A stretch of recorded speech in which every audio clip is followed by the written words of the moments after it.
Kujdes! Nga viti 2026, Bürgergeld në Gjermani nuk do të jetë më si sot. Shteti po planifikon që pagesat të mos jepen më lirshëm, por përmes një karte speciale.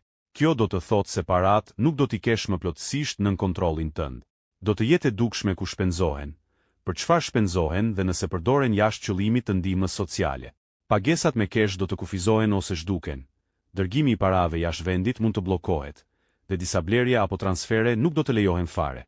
Për qiran, energjinë dhe shpenzimet bazë po, por për harxhimet të tjera mund të ketë refuzime automatike.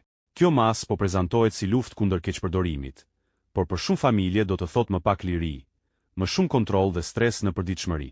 Shumë njerëz ende nuk e dinë që ky ndryshim po vjen, dhe do t'i prek direkt ata që varen nga Bürgergeld.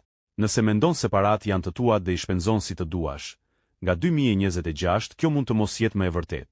Komento nëse je i varur nga Bürgergeld dhe do shpjegime më të detajuara. Gjithashtu nuk e di se çfarë ndikimi mund të ketë ky ligj në jetën tuaj.